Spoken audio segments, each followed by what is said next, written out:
Hello everyone, পৃথিবীর যে যেখান থেকে দেখতে সবাইকে গুড মর্নিং জানিয়ে আজকের ব্লগটা আমি এখানেই শুরু করছি।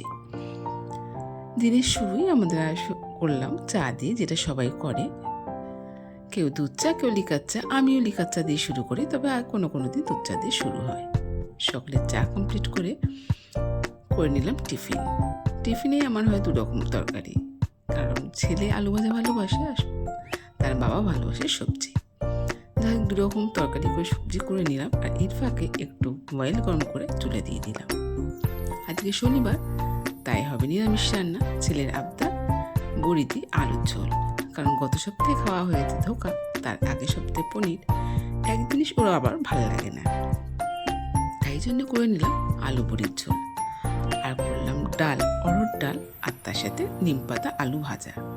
হ্যাঁ, আলু শুনলে অনেকেই ভাববেন নিম পাতার সাথে আবার আলু, কিন্তু আমার কিছু করার নেই, কারণ আমার কর্তা মশাইয়ের বেগুনে অ্যালার্জি। তার জন্যে নিম পাতার সাথে বেগুনের বদলে আলুই দিই, তবে খেতে কিন্তু বেশ ভালো লাগে।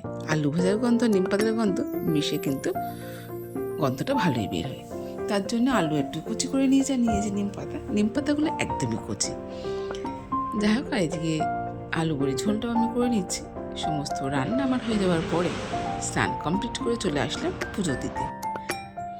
এখানে পরিষ্কার করে নিলাম, ঠাকুরের বাসন ধুয়ে নিয়ে পুজোর জোগাড় করছে। আর এই ফুলগুলো আমার ব্যালকনির টবে ফুটেছে, তবে ওইটুকু ফুল দিয়ে তো আর পুজো হয় না, তাই ফুল আমাকে কিনতেই হয়।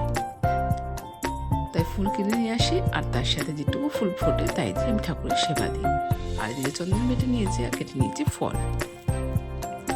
সমস্তটা গুছিয়ে নিলাম, এবার পুজো দেব। পুজো দিতে কিন্তু বেশ ভালো লাগে। আমি প্রথমে ঘটে ফুল দিয়ে দিলাম গণেশ ঠাকুরের নামে, তারপরে এবার শিবলিঙ্গে জল দিচ্ছি।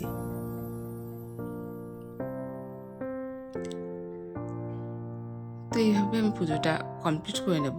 পুজো হয়ে গেলে চলে যাব ব্যালকনিতে।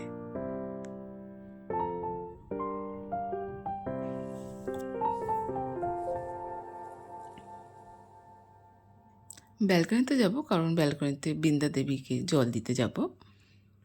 আগে ঘরের ঠাকুর পুজো করে নিই, তারপরে ব্যালকনিতে যাব। তো ঘর ঠাকুরের পুজো আমার কমপ্লিট হয়ে গেল, এবার চলে যাচ্ছি ব্যালকনিতে।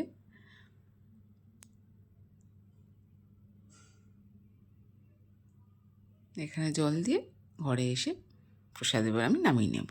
পুজো আমার কমপ্লিট। এবার সব কাজ আমি করে নেব ঠাকুরের। পুজো হওয়ার পর খাওয়া দাওয়া করে একটু রেস্ট করে সন্ধ্যা হয়ে গেছে। ছেলের আবদার একটু চা করে দাও, ছেলের আবদার রাখার জন্যে একটু চা করে নিলাম। তবে হ্যাঁ, এর আগে আমি লিকার চা খেয়েছি বলে হাফ কাপ নিলাম। আজকের ব্লগটা এই পর্যন্তই, পরে আসবো অন্য ভিডিও নিয়ে।